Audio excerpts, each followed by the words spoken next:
I don't need you guys anymore. Just sleep quietly here. My husband said this and left me and our 4-year-old daughter stranded in the snowy mountains. I didn't even know where I was in the dense forest.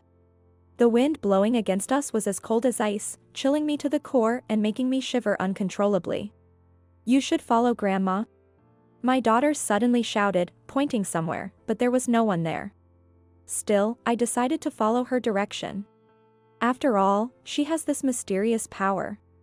I'm Emily, a 32-year-old remote worker. I met my husband, John, who is the same age as me, at a mixer organized by friends. John was an entrepreneur who started his business in college and was a great conversationalist. I fell in love with him and decided to marry him, and he came from a well-known local family, which made my friends quite envious. We moved in with his parents right after our wedding, as they wished. His parents were kind people, but his mother was frail and needed care. Emily, I hear you're a nurse. It was worrying with my wife's condition being so frail.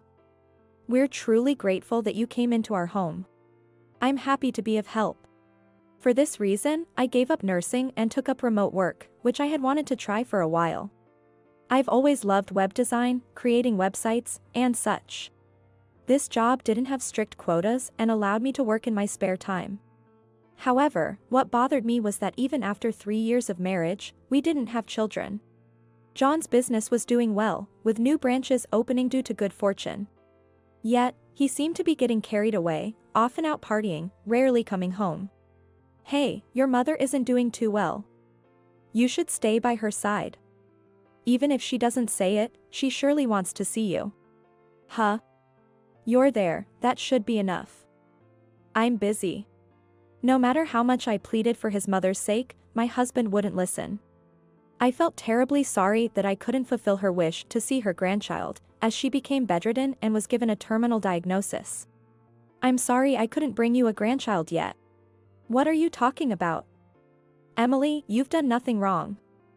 I'm just happy to have a daughter like you. My kind mother-in-law was like a real mother to me, having lost my own parents early on. On good weather days, I would take her out for strolls in her wheelchair, and I diligently cooked nutritious foods until they were soft, making them easy to eat, all to ensure she could enjoy her days as comfortably as possible. One day, she called me to her bedside. I'm glad. Soon, Emily, you'll have a beautiful daughter. She'll be born around spring. Really? That would be wonderful. I was confused by her mysterious words, thinking it might just be a dream induced by her illness. Soon after, my mother-in-law passed away, and I was inconsolable with grief. After all, I had been by her side every day for the 3 years since I got married. And shortly after her funeral, I discovered I was pregnant. Moreover, the due date was in March, around spring season. Her words came true, and I was more overjoyed than surprised. I couldn't wait for John to come home to share the news. John, be happy. I'm pregnant. What, really? I'm not good with kids. Maybe not now. Are you serious? If you really want to have it, I won't help.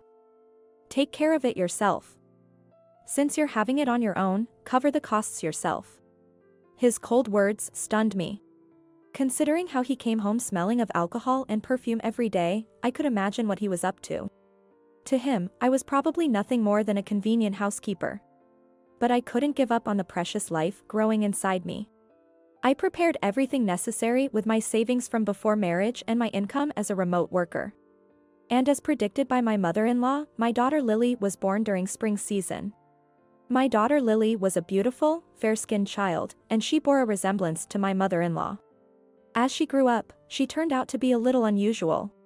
Even as a baby, she would laugh and wave at empty spaces as if she saw someone there. At first, I thought she was just a cheerful child, but around the age of 2, when she could speak a few words, she started talking towards the altar. Grandma, do you like me? I love you a lot too. Whenever I asked my daughter, who are you talking to, she would just smile. By the age of 3, she often seemed to be conversing with someone in the corner of the room. Hey, Lily, who are you talking to and what about? Well, you see, Grandma said she'll give me the doll from the drawer. Grandma did? She made them from her favorite dress. Feeling curious, I opened my mother-in-law's drawer. To my surprise, I found a hand-sewn doll inside. Watching Lily happily playing with them, my father-in-law nostalgically murmured. "How nostalgic. That fabric is from a dress my wife often wore when she was young. She made the doll out of it? She was skilled at sewing. Amazingly, it seems my daughter really can communicate with my late mother-in-law." However, fearing it might lead to something not so good, I kept this a secret from everyone. It was a happy time, but good things don't last forever. Due to my husband's wasteful spending and lax management, his company began to falter. We were surviving on the money my father-in-law provided and my earnings. Eventually, my husband pleaded with his father for a loan. Thanks to that, it seems he managed to somewhat stabilize the company, but could a man who continued his indulgent lifestyle really change? I was skeptical. One day, my daughter said something worrying. "Daddy is planning to do something bad." "What do you mean?" "I don't know. But Grandma is worried. She says to be careful." I didn't fully understand, but her words greatly concerned me. What bad things might my husband be up to? Could it be related to his company, or perhaps it's a matter of affairs or money? I pondered over it but didn't have any proof and couldn't confront my husband directly. Just to be safe, I started carrying a voice recorder with me. And I told Lily not to mention to Daddy that she can see Grandma. I had a bad feeling about it. After that, I was constantly worried by my daughter's words, and when I searched my husband's belongings, I found numerous receipts from nightclubs and bars. It seems he hadn't changed his habits, despite the company's troubles and getting help from his father. I also found a concerning note saying, "Consult the family about the plan." Family? Could it mean? If what my daughter said was true, then my mother-in-law was warning us. I felt a chill down my spine, thinking that something dangerous might be approaching me and Lily. For the following weeks, I remained vigilant, but ultimately, nothing else happened. Gradually, my caution was pushed to the back of my mind, and I returned to my normal daily routine. Then one day, unusually cheerful, my husband spoke to me. "Thanks to Dad's loan, the company is doing well again, and profits are rising. How about we go on a family trip for the first time in a while?" More like, for the first time ever. Oh, right? Lily was so little back then. I booked a hotel near an amusement park in the mountains. Lily will surely be delighted. Is that so? My heart was torn. While I still harbored some doubts about my husband, I couldn't completely dismiss the desire to believe in the gentle expression he once showed me. If my husband has truly changed, this might be a chance to mend our relationship. Having agreed to the family trip, I was getting increasingly excited about our rare vacation as I prepared for it. On the day of the trip, I was shocked to see the rental car my husband brought. It was equipped with snow tires, indicating we might be heading into a heavily snowed-in area, which unnerved me. However, I hesitated to cancel for fear of spoiling his mood and ruining the trip. I silently got into the back seat of the car he was driving, with my daughter by my side. In hindsight, I should have been more cautious. Over an hour into the drive, as we headed deeper into the mountains toward the supposed hotel, the snow began to accumulate significantly. When he turned off the main road onto a mountain path, I became suspicious. "Hey, doesn't this road seem strange? Are you sure there's a hotel down this mountain path? Are you sure we haven't taken a wrong turn?" My husband didn't respond but continued driving with a grim expression. I started to feel anxious and held my daughter close, biting my lip in worry. Then, suddenly, the car came to an abrupt stop. "I don't need you guys anymore. Just sleep quietly here." With those harsh words, he dragged my daughter and me out of the car. "Oops, I'm taking your phone too." "Wait, please." No matter how much I screamed, he ignored me. As he drove away, he turned back with a sinister smile. Such a thing. We were left behind. Snow blanketed everything around us, and in the dense forest, I had no idea where we were.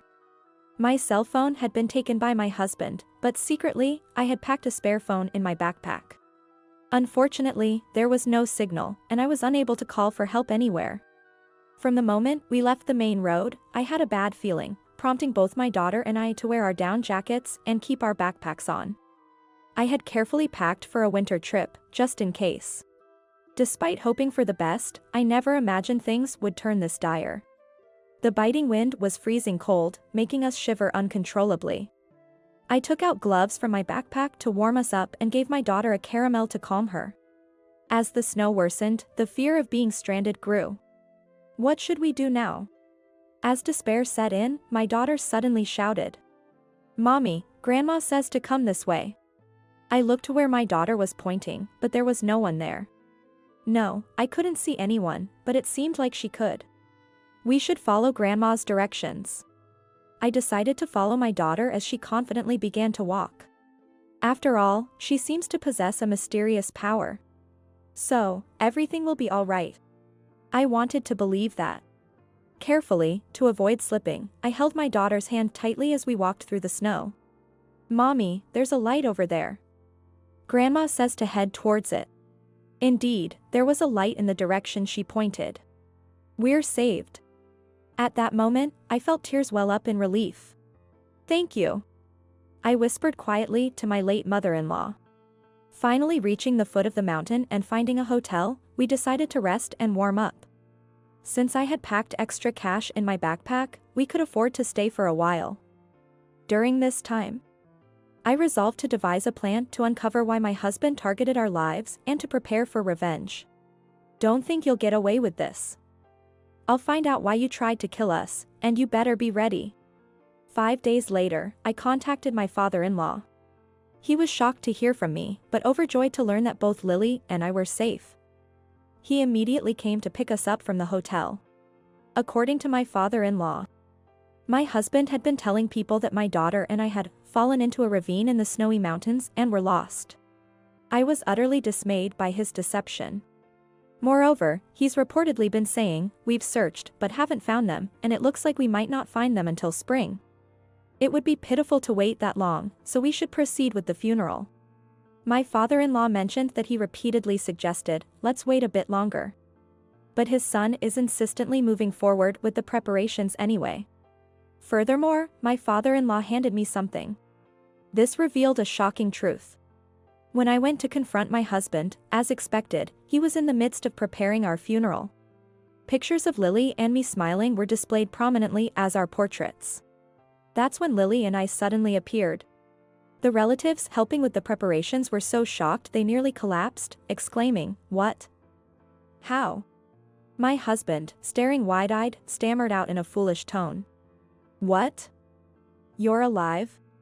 "Unfortunately for you, we survived," I responded. "How?" he asked. "You thought we'd die as you planned, didn't you? After leaving us in those remote snowy mountains." "What are you talking about?" he deflected. The murmurs among the attendees began to grow. Of course, that would be the case. If everyone believed we had fallen into a ravine in the snowy mountains, but it turned out my husband had intentionally left us there, that would clearly be a serious crime. "Don't make up ridiculous lies," he retorted. "Oh, really?" Even after hearing this, I played the recording from the voice recorder I had hidden, broadcasting his cold words. "I don't need you guys anymore. Just sleep quietly here." The room erupted in chaos as his voice echoed through it. "I never said that. She's setting me up. It's all lies." He frantically tried to deny it, his face pale and lips quivering. To deliver the final blow, I played a video on my phone. In it, my husband was saying, "Everything went as planned. I left them in the snowy mountains. Now I can revive the company with my wife and daughter's life insurance and even have some luxury money. Of course. I'll repay the borrowed money with a little extra, just wait a bit longer," clearly speaking to someone on the phone inside a car.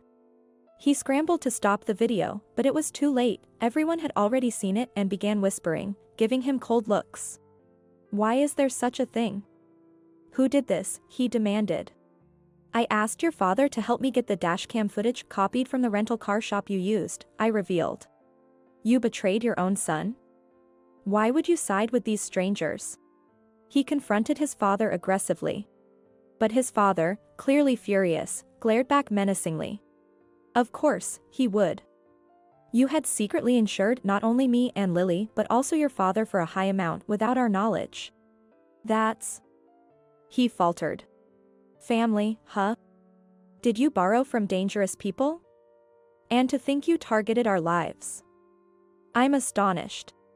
My father-in-law stood imposingly before my husband, thrusting a life insurance policy he had found in my husband's drawer towards him while yelling. Were you planning to take my life too and hoard my fortune? Can I still call someone like that my son? With no escape, my husband blurted out something outrageous as he gave up.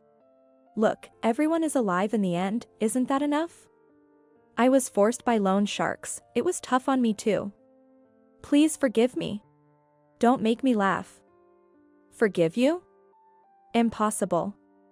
I'm calling the police, I declared. No. We're family, let it slide, please, he begged. Then, in front of us, he began to apologize profusely.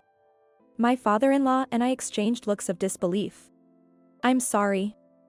I'm begging you, forgive me. Just spare me from the police. I'll change, I promise. He pleaded, tears and snot mingling on his face, a pitiful sight indeed. Absolutely not. I am thoroughly disgusted by you. You might as well go to hell. I replied. At that moment, as he stood dumbfounded, the reality of his situation finally seemed to dawn on him. It seems that one of the relatives who had overheard our exchange had called the police, because they arrived soon after and took my husband away. Ultimately, with all the evidence against him, my husband was convicted of attempting to kill his wife, child, and father, resulting in a severe sentence. He won't be coming out from behind bars anytime soon. His company went bankrupt, and even if he were to be released from prison someday, I know that neither his father nor any other relatives would associate with him, leading to a miserable life for him. Additionally, the bad influences who had encouraged my husband to commit his crimes were also arrested. Of course, I divorced him, and I gained full custody of Lily. Furthermore, at my father-in-law's insistence, Lily and I underwent a special adoption process with him and received an inheritance through a lifetime gift. Now, we live with my kind father-in-law, watching over Lily as she grows. While my father-in-law tells me, find a good person and remarry, I'll give you away as my daughter, I currently have no such intentions. I am happy as things are now. Recently, Lily whispered to me, Grandma says she's glad. But she says we won't meet again. She's saying, goodbye. It feels a bit lonely, but perhaps it's better if my mother-in-law no longer has to worry about us. I will make sure to keep Lily safe. I promised, as I prayed at her grave today.